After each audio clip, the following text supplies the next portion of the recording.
everyone in. Yeah, you're very welcome along. We're doing our Decade in a Day here on OTB Sports Radio all day. It's Brian O'Driscoll's rugby highlights of the decade. Brian, with highlights, obviously everybody assumes that everything's going to be great, and we've got loads of very positive things to look back on. But it's also an opportunity to take stock and reflect on some of the people who've passed away in the decade. And I think Anthony Foley's death was something that really was just a huge moment in Irish sport beyond even Irish rugby. Yeah, it was what a shock. And yeah, highlights is the wrong term. It's, I suppose, big moments, and it was definitely a huge moment in Irish rugby's eyes. I remember extremely well. I was on a flight over to London, to the BT studios, to cover a game, and I opened up a WhatsApp group after, when the plane landed, and got it via that news. So God, I got some jolt. I had been in the strange situation of sitting beside him 2 or 3 days previously at another funeral, at Declan Kidney's wife Anne's funeral. So it felt more unrealistic, that I could have been in such close proximity. I wouldn't see Axel that often, but to have sat beside him, and then literally less than 48 hours later, he was gone. God, it was really shocking. Because he looked so healthy. It's such a force of nature. It's not like he'd been sick for 2 or 3 years and everybody kind of saw it coming. And they're always the most shocking. The outpouring that came along afterwards was something that we kind of haven't seen very often. I think it's partly to do with that shock, partly to do with the fact that he had such young kids as well. And I guess also just his popularity as a man, as a human. Yeah, he was a real rugby man and a real Munster man. And I had a great relationship with Axel, over the course of time. Perhaps, he could have been picked as captain instead of me in 2002, 2003 when Keith Wood was injured, and then when Keith retired. But he certainly held no grudge against me. I think we had a really good rapport, the two of us. Always got on really well. So he was a friendly face, when you went down and faced them in Thomond Park once the game was over. But great competitor, great thinker of the game. Obviously, he gone on to be coach of Munster, and I think sometimes when 3 years since his passing, I suppose, like all things, time heals wounds, but it still seems very unreal times when you realise a life like that taken so young. It's a real shame too that we didn't get to see the relationship with Rassie Erasmus evolve and develop, because it was a stage of his coaching career where he was kind of freed up from some of the pressures. He had somebody else to share the burden of the pressure of being Munster's head coach and all that entailed as well. And now knowing everything we know about Rassie, it would have been a brilliant thing for him to have that kind of in his life, that relentless positivity and just the talent that Rassie has for helping people achieve things. Yeah, and listen, there's no doubt he'd had a tough couple of years as head coach, and people saw it as a bit of a demotion into the role he went into. But with that, like you said, there would have been an awful lot of pressure taken away from him, and he could have enjoyed his coaching a little bit more with that release, and certainly under the tutelage of Rassie, with where he's now gone in subsequent years, and what he's managed to achieve in such a short space of time. You would have to have thought that Axel would have evolved himself and would have learnt a huge amount. But yeah, it's just so shocking when you think back that he never had that opportunity. Sport is so mad as well that the team has to play immediately afterwards, in the immediate aftermath of that, and I think that's going to be one of those games that everybody remembers. They just absolutely annihilate Glasgow. Yeah, with 14 men, Keith Earls got sent off for an over-vigorous collision and a tip tackle sending off. I'm sure the referee, can't remember who it was, wouldn't have wanted to have sent him off on an emotive day like that, but it didn't matter. They could have had 12, they could have had 11 that day, and it was an inspiring performance for Axel, and it was testament to the high regard that he was held in, that they would have been able to produce a performance like that. Yeah. And then, obviously, so just for people's memories, that's the kind of the end of October. Ireland are playing in Soldier Field at the very start of November, and that's the first Ireland international in the aftermath of it. And they did the Genius, wasn't it? It was really brilliant because it was something different, but also it was Ireland hadn't had a chance to mourn him quite like Munster had, I suppose, with the immediacy of playing a game that following weekend, whereas Ireland had to wait a month to properly respect him and show what he meant to the Irish jersey, and I thought that was such a great mark of it when it happened. I was in Soldier Field when it happened. Certainly there was goosebumps on the back of the neck, and then to go on and get the first ever victory against the All Blacks was the icing on the cake. That we found out afterwards was a decision that the players went to Joe Schmidt and said, look, we want to do this. It was kind of obviously they'd come up with it themselves. Again, just a sign that it obviously had an impact on the players, because a lot of those players probably wouldn't have had an opportunity to play with them. Yeah, maybe one or two maybe against in his latter years. Certainly not with Ireland, I don't think. Maybe Rory Best, but listen, he's been around the setup, and because he was straight into coaching, a lot of them would have known him through that. So, there's a healthy respect for people that have delivered on the big stage for province and for national teams. Yeah. So even if players didn't know them, they would have wanted to mark the occasion, the appropriate way. Let's move on and talk about the game then, because that at an international level, I think, is your highlight of the decade. Is that fair? Yeah, you always, it should be about silverware, and maybe it should be about the Grand Slam, but I think having been involved in so many All Blacks games and being so close on many occasions, to finally get it done, it just felt like a seminal moment for Irish rugby. Yeah. And it was such an important place to get to once, because, as we know, subsequently, it hasn't taken as long to get the second victory, and sometimes it is that breaking the seal is the hardest part, and then thereafter, you would hope that there'll be other All Blacks victories in the next 10 or 15 years. So it was just I just went over with some pals for a weekend, just have a bit of a laugh, and not with a whole lot of expectation. I think a lot had been built up about the return fixture in 2 weeks' time, as that being the target. Yeah. So to catch them the way they did and scored 5 tries and completely outplayed them, and then didn't take the foot off the gas, I thought that was just a really brilliant team performance. It was kind of an un-Irish performance in many ways. If you go back to all the games that we lost against New Zealand, we've had big leads, they've clawed us back. In this game, we had a big lead early, they clawed us back, they got it back to 1 score. Sexton gets injured and goes off, and you're like, oh, Jesus. And then we just completely pummel them in the last 10 minutes. How does that happen? Out of nowhere? I don't know. I think sometimes young guys, Joe Carberry coming on for his first Test match, there's no baggage there, and guys that haven't had these years of disappointment, of failures, and when you don't, you're not carrying that with you, there's the fear factor becomes massively reduced. Yeah. And they obviously had the experience in key positions. Guys played really well. Conor Murray had an outstanding game. Jamie Heaslip played really well.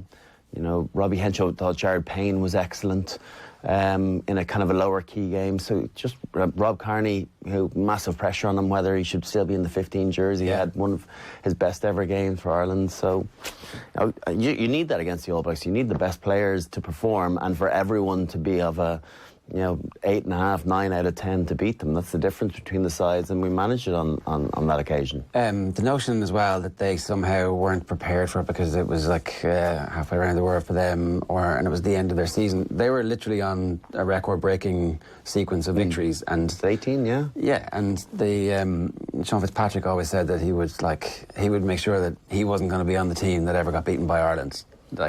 Now, you have to assume that everybody in that change room was doing exactly the same thing. We're not going to be the ones who cough up this record. I thought they were taking it pretty seriously.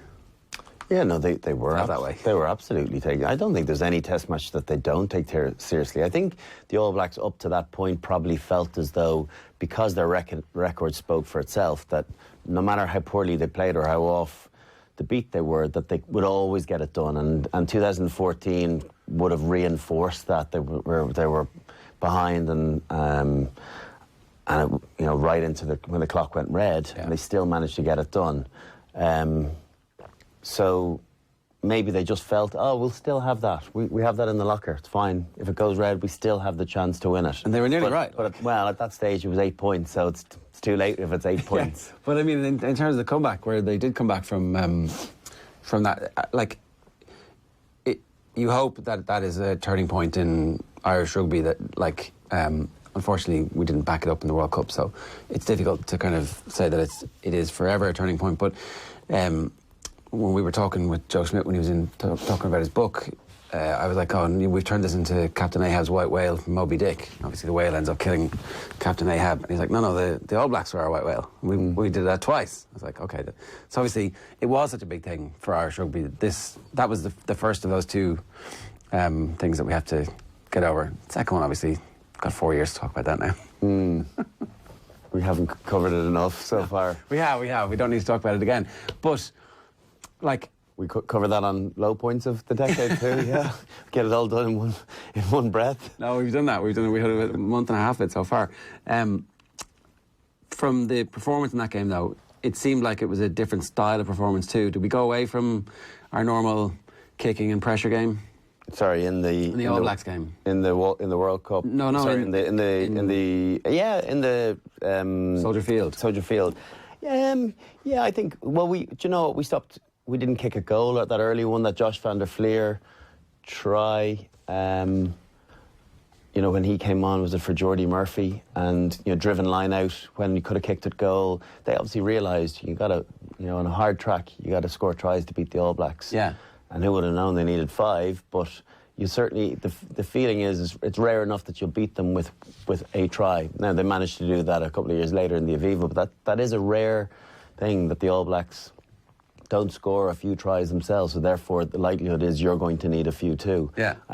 But I think they just played with a freedom. It was, because the expectation was in the 2 weeks' times like that they played with that freebie mentality, and can be dangerous. Teams can be dangerous like that. It's like penalty advantage. Teams do things and try things that they wouldn't normally. Because there's something else coming down the line.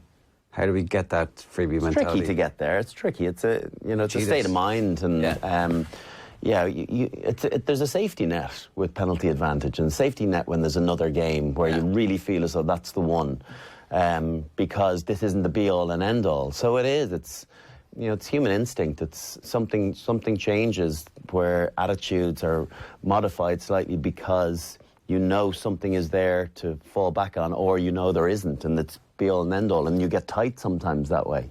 They were filthy in the return. They absolutely, there should have been 2 red cards. There should have been much longer sendings off, but the referee bottled the red cards, and we lose that game just about as well. Sean O'Brien has the ball over the goal line. Looks like we're going to score a try. That's the momentum swinger, and he's just back from injury, and I was frustrated for him. I didn't watch it live, so I was on a flight, and I remember seeing the highlights and thinking that was the moment, because although those games are all about building pressure, and then the Stockdale try when they won in the Aviva, that's a pressure moment.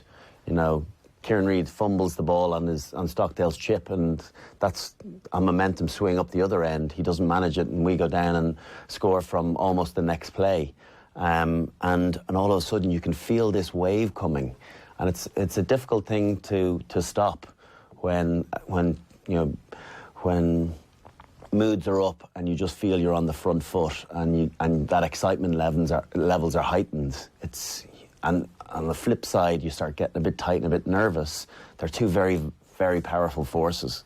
We're not going back from that level of performance anytime soon, are we? Those performances actually establish base camp for what? Yeah, I think so. I think if you look at the quality of players in the national setup, they're the ones that have been able to deliver these performances over the last 4 or 5 years. Yeah. And we're going to see a raft of changes, but you look at the quality of the players that are coming through.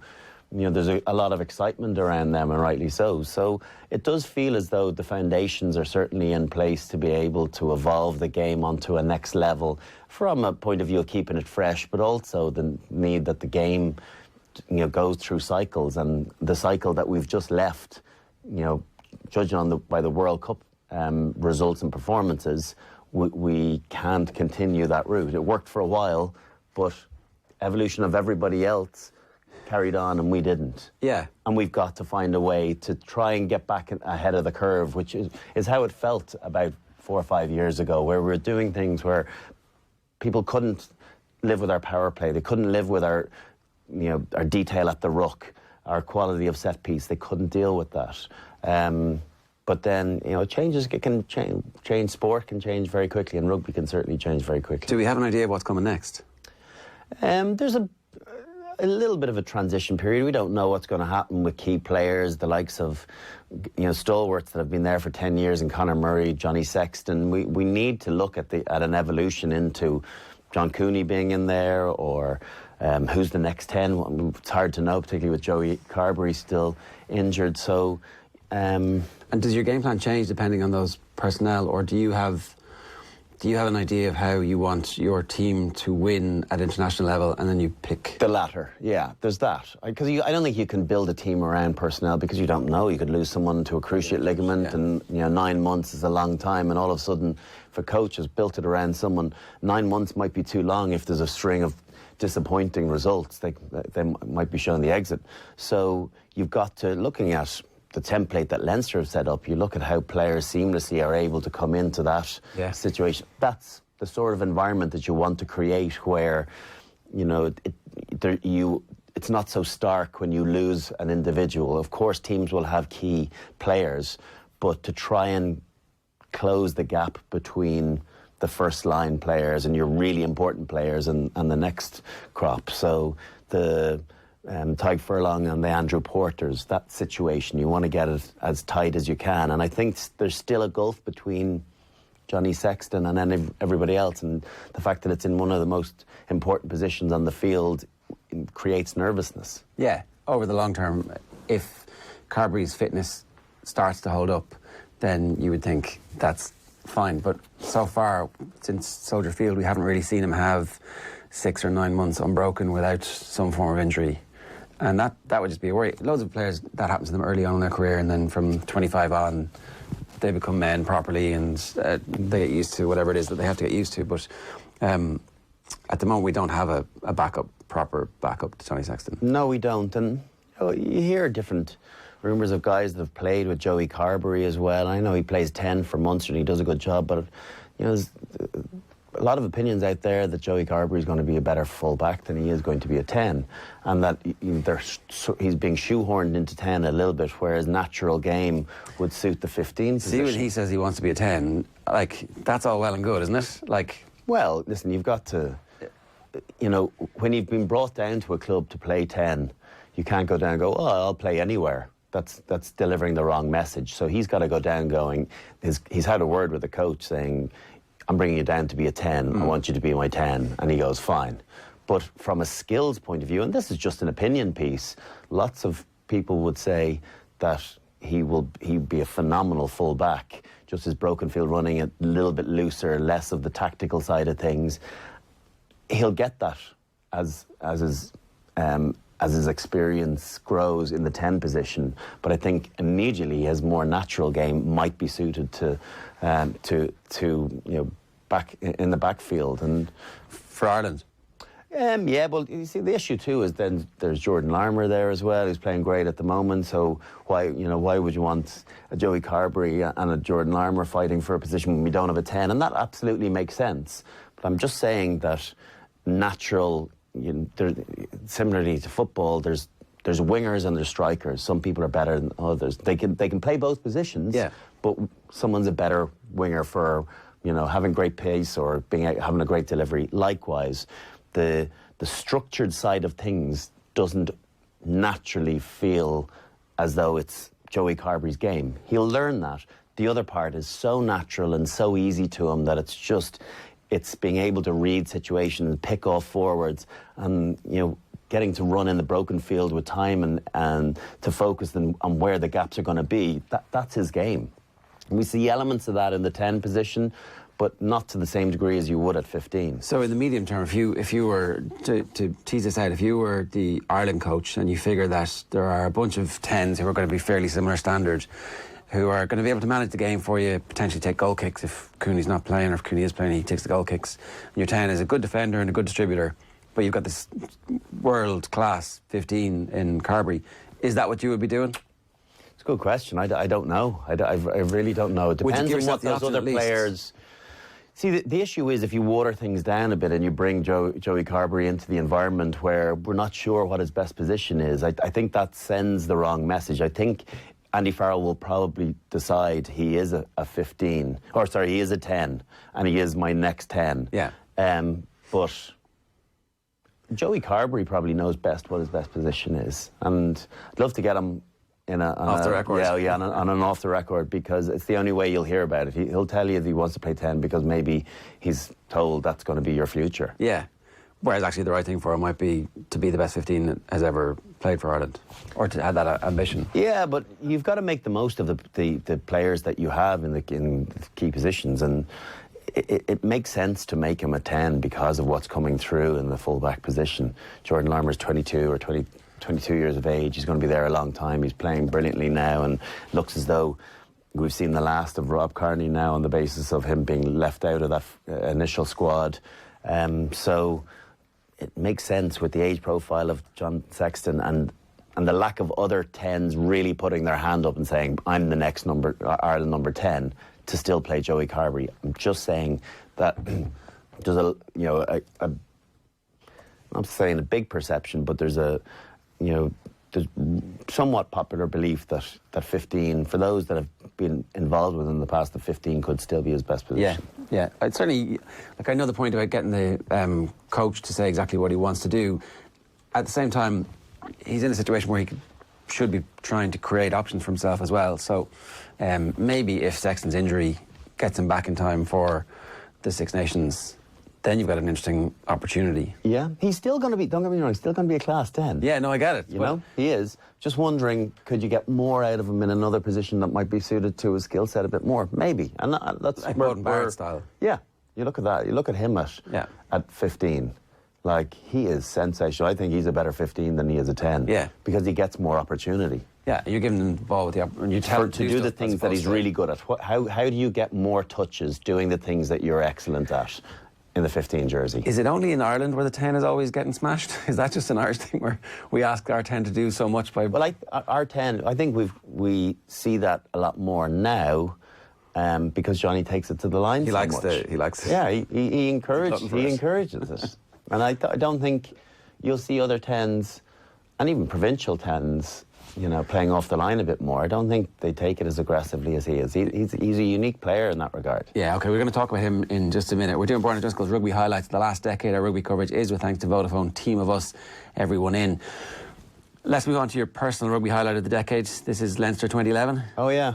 Yeah, sorry, I didn't know which one. Yeah, personal one. Yeah, because we just missed 09, new decade.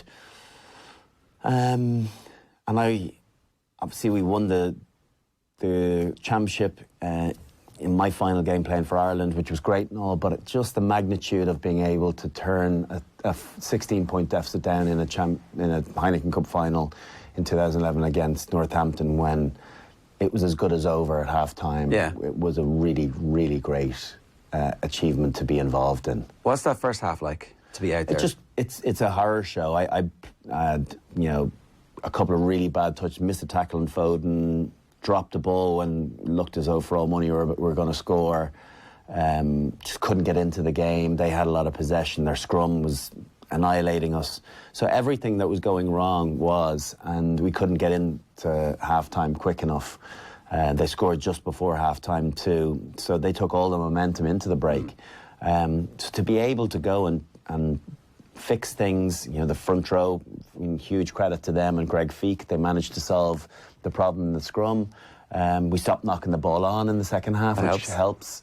And then Johnny was outstanding and really drove things and kicked imperiously. So it was the ultimate game of two halves. That first half, do you know why it happens now? Have you ever able in the aftermath to go, we did something slightly different in the warm-up, or we talked too much about it, we got in our own heads? No, I think it's a momentum swing. I think they really hit the ground running. They had their purple patch from the second they got going, and because it shows there's not too many games that it's so evident that the scrum is a vital component to success in games. World Cup final, and that's the second best example of how important the scrum is, because when you are knocking balls on scrum, penalty, kick at goal, or 50 metres down the pitch, it's impossible to build any momentum or any territory when your scrum is going backwards.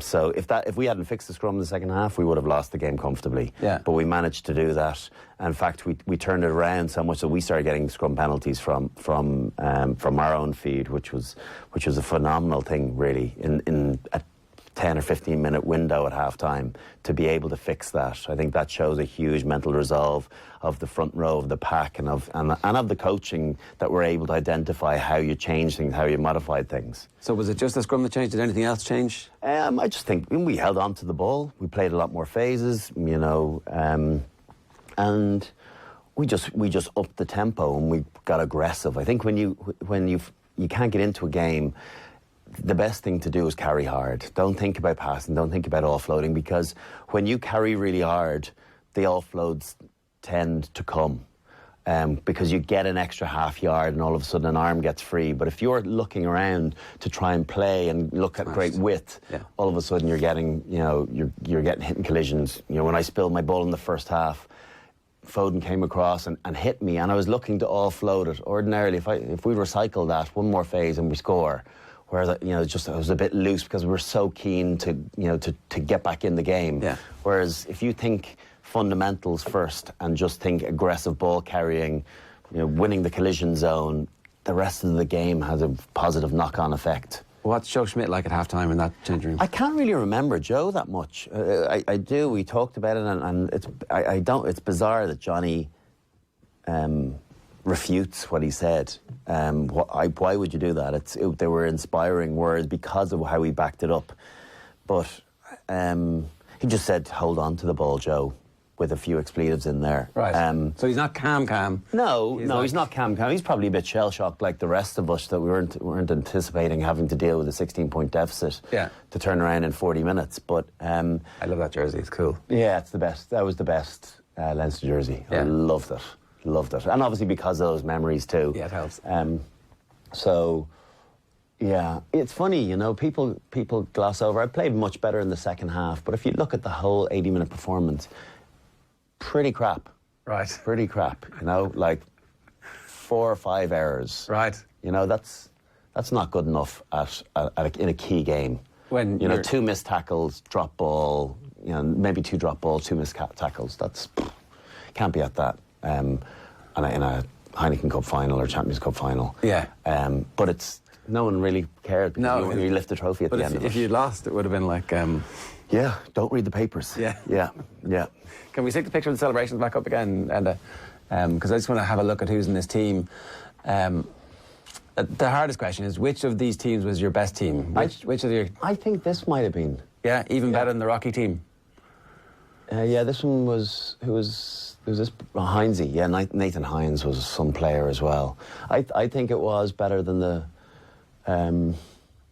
I don't know, it's tough. It is tough, but that's why... You look at this, like Jason Harris-Wright, people wouldn't know him as, sub-hooker. Stan Wright, Richard Strauss was playing brilliant rugby that year, and maybe people wouldn't associate him with one of the great teams, but he played that second half performance, he was immense. And then...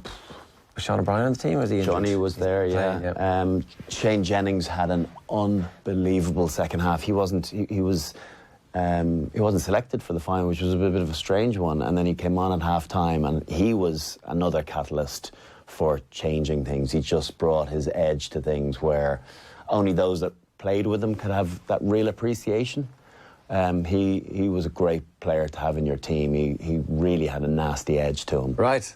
Yeah. Because that's not something that you'd associate with him, so mild-mannered and softly-spoken. No, he had a thuggish, killer, thuggish nature to him. Yeah. Like smashing people, or holding people in and just being a pain in the arse to play against. And hurting someone unnecessarily, where they're not having a look and just getting a good shot in. Yeah, that irritating stuff. The type of thing that the referee sees somebody responding to, and they get exactly, yeah. And just when someone's a ruck is over, and all of a sudden you get your ribs opened up because he clears you out. Yeah, it just serves as a reminder that he's there. The next time. Yeah, if you've had your hand on the ball for too long, It was of a time when you could probably use studs a little bit more than these days, so we got away with a bit more. Yeah, I'd say him not being in the team was probably one of the motivations for him having such a good second half as well. Because he should have, if Johnny scored 28 points, it was tricky not to give him man of the match. But Shane Jennings was definitely the second best player for 40 minutes then. He was such a huge catalyst. That team, the 2011 team, needed to win another Heineken Cup to be considered a great team. And maybe that's unfair, because I was just thinking about this today. The game in Toulouse is so exciting. It's such an announcement of your Leinster team being a European superpower, but no one can really talk about that too much because you get hammered the next game out by Munster. Yeah. But still, the excitement of Dennis Hickey scoring that try, like an all-time great Leinster fan moment. Yeah, it was. It was a really great try, and it typified the best of us. Yeah, we still had a few cracks in us. And you look at that, the squad at that time, that wasn't a squad capable of winning Europe. And we came unstuck against a much better Munster team.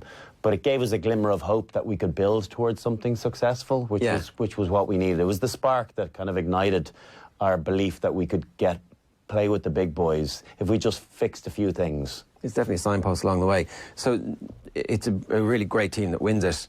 But to be considered a great team, to be a dynasty or to build that, you needed to do another one. Yeah. And at half time, it didn't look like that was going to happen for that team. And then to turn it around, where we could have capitulated, we could have reverted back to, the perception of old, where well, there you go. Yeah. When the going gets tough, out the gate they run, which would have been a bit of a general perception, certainly. Well, in parts of Leinster and certainly the rest of the country. Yeah. So to be able to go and do it in the manner in which we did, and just bullied Northampton in the second half was brilliant. I remember as well, we'd such a good couple of days, and we went to the Guinness Storehouse as a team, and then we went on to Gordon Darcy's bar, and then we ended up in Coppers, and I got a cut in the game, so I had a couple of stitches, and I remember one of my abiding memories is having my cut opened up again as I got hit by the trophy in Coppers on the dance floor. Literally, it was being fired around, and then the trophy came over and clobbered me on the eye. I was like, you're bleeding again. Oh, God. So, a good few days. That's kind of the stuff that we don't really ever hear about unless something goes wrong. Sometimes we do hear about it. Not in those days. No, you didn't ever hear anything. There were no cameras. But like that also kind of, it seems when you talk to people afterwards who've been involved in this, that they're the match itself is great, and that's the stuff that you talk about in these interviews. But the stuff that you guys really remember is the celebrations afterwards. Yeah, I remember the huddle that we had after that game, and Black Eyed Peas, Tonight's Going to Be a Good Night came on, and then people started doing dances in the middle, and I remember that was cool. But the next day, even that night was fine, but the next day when it's just you together and your people, and you're able to build your own crack, and they're really special. And that stands out as one of, say that's top 5 nights out. Right. Memory nights. Right, that's pretty good. And winning bonds teams in a way that, you got to lose one to win one. That's all bollocks, really. But, actually winning makes it easier to win the game because you... Yeah, it does. Because you know how to do it. You know how to get it. And like we were talking previously, you get rid of that stress of having a freebie, You get rid of the stress of, well, we've got one. It's okay. We're not trying to get to one. You've got one. Okay. So we know how to do it. Right, let's think about how we got there, and then we were in that position again. You won't have that crazy tightness that you would have prior to that. Yeah, you just loosen up a little bit, and there's no doubt that that 3 definitely came easier because of 2 as well. The next one's a cakewalk in the final. There was a few slip-ups or difficult games along the way, but it doesn't compare to the Northampton game because of the story of the game, right? Yeah, but you look at the pool that we had was like Racing Saris and some other unbelievable team in 12. So you look at that and you go, wow. But, and we to beat Claremont. So maybe all the hard work was done before that final. because, yeah. But to do the final the way we did in 2011 was all-time great. Was really, really special. Yeah, to look back on that, I watched it with Dylan Hartley last week filmed a piece for BT. I hope he got paid a good few quid for it. Who would sit through that? Like I was sitting through the first half going, it's okay, just bide your time. It's going to come good. Whereas he was the other way around. You know, that must have been tough viewing. He was good. He was good value for it. The player, your player of the decade, leads on nicely from that. I think was there other contenders other than Johnny Sexton? No. Straight up. Yeah. Why? I mean, obviously we know why. Listen, I got to play with him right as he came into the setup. So his international prominence literally turned right on the decade. He got capped in November in 2009. And it was a changing of the guard coming through of what he did in Croke Park and then with Ireland. And there was him and Raj vying against one another, and there was bad blood for a while, and then it all kind of worked itself out. And at times, it was Raj and Johnny and me in the centre for the last 20 minutes of games, even the World Cup down in 2011. There was a bit of that. And then he just accelerated into a different standard. And it was a real shame that I would have loved to have been able to finish provincially as well with him, because he's an outstanding player. He is a really, really outstanding player. And you look at the importance he has to Ireland and to Leinster still, 10 years on from his debut. And those big moments, obviously the drop goal in Paris, he's being a World Player of the Year, and I think he was comfortably World Player of the Year last year. He was a joy to play with, and I've seen even a development and an evolution of his game, and a steelier mental toughness. He's one of the best pros I've ever come across too. So that's a bit that's maybe a little bit underrated, because when he comes through first, he's kind of jowly. Yeah, very jowly. He looks like someone who hasn't grown into himself just yet. But whatever about the physical development, you can see that. It's the way his game changes. It's the understanding. It's the kind of constant study. He's encyclopedic in his knowledge of. He's a very smart guy too, intellectually smart, but rugby-wise, being able to remember anything. So you could call back a play that you've done a year or 2, 3, 4, and he'd remember exactly what you're talking about. It's quite frightening. I think that's why Joe and himself got on so well, because they're kindred spirits in that regard, that they remember everything frame by frame. And his understanding of everybody else's role in the team as well as his own is quite unique. And he's not without his problems and his shortcomings. That fiery temperament, certainly in the early years, was a big negative. Training where certain guys would respond well to it, others would crumble. When he barked at them for being in the wrong position, knowing their role when they didn't know their role. And it's hard to argue with that, but at the same time, it was just the manner in which he put it across. Probably could have done with some tweaking. But I think I'm not in training anymore, but he appears to have matured massively. I'm sure fatherhood probably brings that too. But you can still see every so often, you can still see that look, that steely look that I've been on the receiving end a few times out in the pitch, where he doesn't have to say anything. You go, oh, he's not happy with me. Yeah. But that's better than some of the expletives that used to be added to it. And we used to have a couple of real barking, serious. It didn't ever come to blows, but it was close a couple of times. In training? Oh, yeah. What about? He'd give out about something, and I'd counter it, and I'd be like, no, you're wrong. And he won't mind me saying this. We had a conversation about it afterwards, and he said 75% of the time I'm right. The other 25% I'll argue that I'm right. And that's him in a nutshell. where it takes a lot for him to back down. Yeah. And when eventually, when you do know you're right, yeah, I don't know if sorry would be high on his list of vocabulary of words used, but he's a very, very special player. Very special player. Reads the game phenomenally well. It's funny because we did a piece with him. It was in Leo's first season, not Leo's first season. It was the first season he came back after being in France, and he was talking about how the culture had changed since you guys had all gone. And apparently it didn't go down very well. There was it was a subject of discussion in the changing rooms afterwards. But the culture fixed itself really quickly. A few things obviously happened. The team, those young players, it turned out, were all really, really good young players. The older players kind of came back from injury, and that it all blended back again. But having the ability to carry that off and not to alienate everybody when you're saying something like that, when you're calling everybody out, essentially, and yourself, right?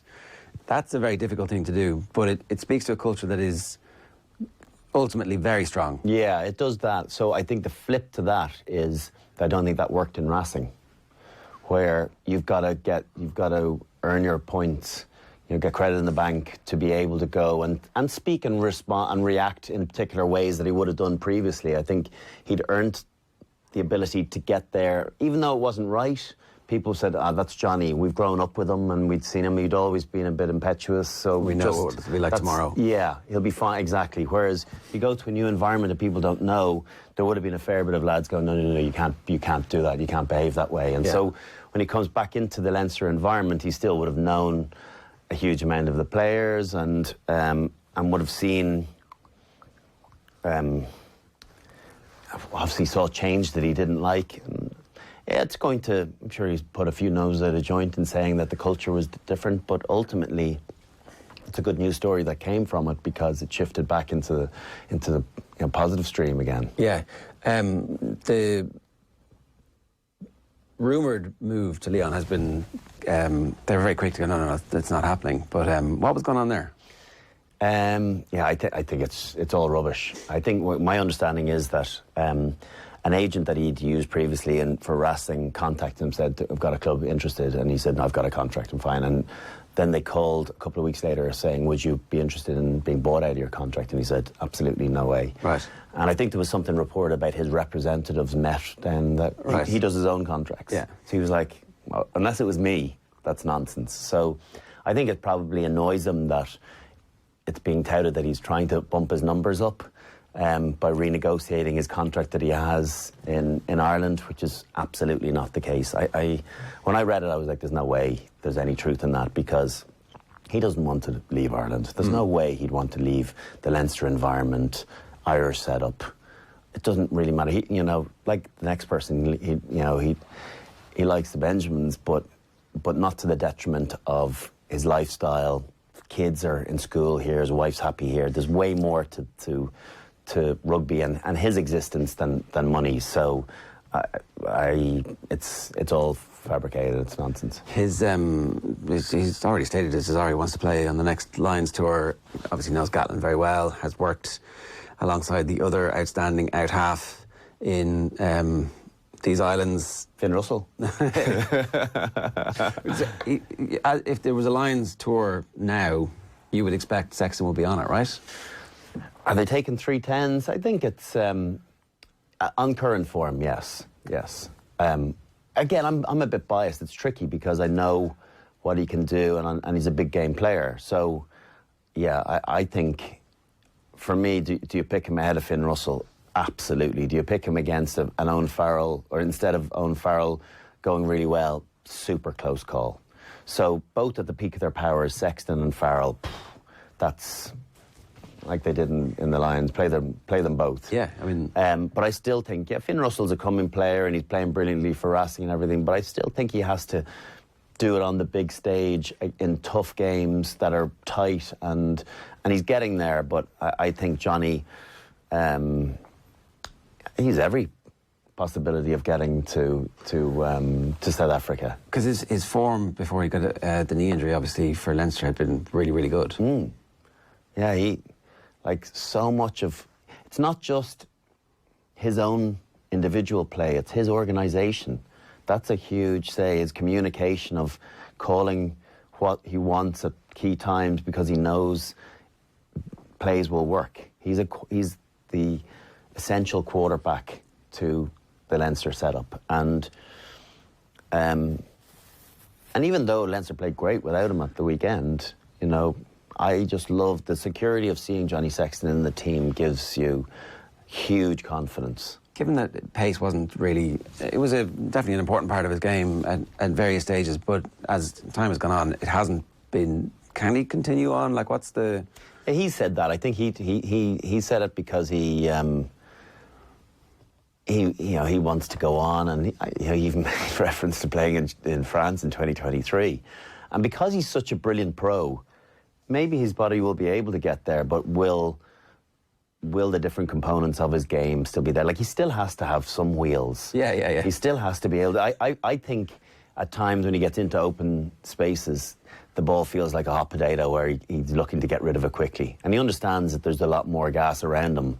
Where's Jordan Lyon quick? Whereas before, he would have been very aggressive with the ball himself. Whereas now, I think he goes looking for others quicker. But that's a natural evolution of an older player that undoubtedly knows that they've lost a yard of speed. Yeah. A quick word on Rob Kearney. You mentioned there that it's probably over for him with Ireland if you're not in that squad. Is that? It looks that way. It's really tough because I was looking at his caps. He's 95 for Ireland and 3 for the Lions. Like, to get to 98, 100 Test caps is really important for players that are in that vicinity, you know. And it's hard to see now if he's being left out of this squad. Where does he get 2 more caps? You know, how many injuries will be necessitated?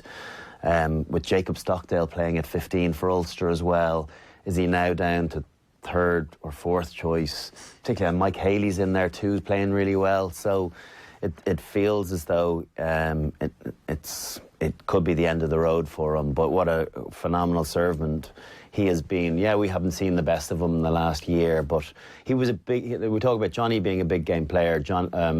Rob was a big game player. You know, when the All Blacks games against England, in Twickenham, or a couple of big performances in the Aviva as well, he always produced his best games in the biggest matches. And he'd been, as he tells the lads quite regularly, the most decorated Irish player of all time. I think it's a daily comment these days. You know, you don't get that from good fortune. You get that from a lot of solidity at the back, and he's been a rock there for 10 years. Yeah, himself, longer, 15 years. Himself and Sexton, I think, are the only two, is that right, that have been in every Champions Cup win? No. Sean O'Brien as well? Johnny, yeah. So it's Johnny? Yeah, Rob missed 2011. Okay, right. And he was only on the bench for the first one in 2009. He'd mumps. The second one, he'd a knee injury. Maybe Dev, I think, and Cian. No, so Cian and Cian and Johnny. Yes, there's a few. One last question was about whether or not Sexton and Cooney can play together. Listen, I don't see why not. Cooney seems to be able to play with anybody at the minute. Yeah, like, he's playing great rugby.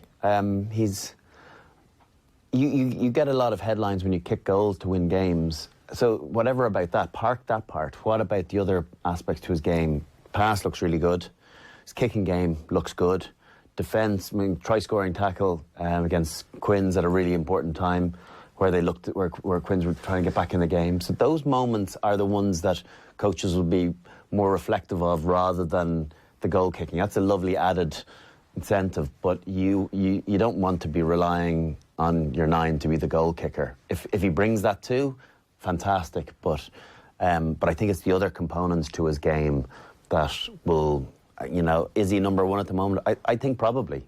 I think Conor Murray a better game against Sarries, but I still don't think he's not anywhere near the Conor Murray that we've seen. In the last 10 years. So important for the new head coach to pick the players who are playing well on form and not just to pick the players. That's definitely important. And that's not just from a player perspective, but from a public and media perspective as well, that you've got to come in and stamp your own authority and not feel as though you're picking up, you know, where it's been left off, that you've got to... That is a genuine new broom. Yeah.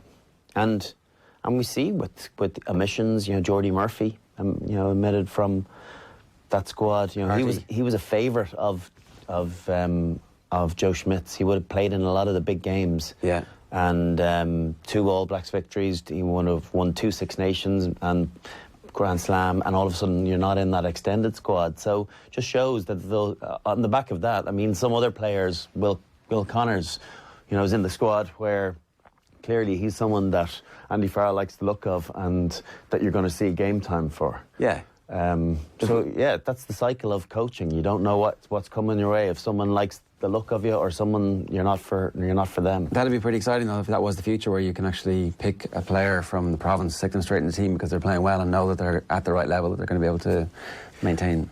You have to be sure, and that's where, because we're not privy to training camp, that you get a very good understanding of how someone is able to deal with it in training camp, and the speed of it and the skill levels. Sometimes you don't always get a true reflection on the first game of two of what sort of player someone is, where you see that momentum built in training as well as on in games. So that's where the security comes. That's where you build trust with coaches, is in training, is being able to deliver it day on day, and not being in a good two days, poor 1, or good 3, bad 2. That inspires zero confidence in coaches, and that will get you selected and deselected. Whereas if you're a good trainer as well as player, and that's where Keith Earls, people were like, Keith Earls, he got way more caps than he deserves. What a phenomenal trainer he was. He used to rip the team apart. Right. That's why that's a reinforcement of his skill set, and that's why he was always in. That's why he was regularly in. He was never left out of the team for long periods, because he used to always do it at training. All right, good stuff, Brian. Thanks a million. Cool. Happy Christmas. Yeah, too. Our Decade in a Day is going to continue right after this. Brian O'Driscoll on Off the Ball. With Vodafone, official sponsors of the Irish rugby team. Team of us. Everyone in.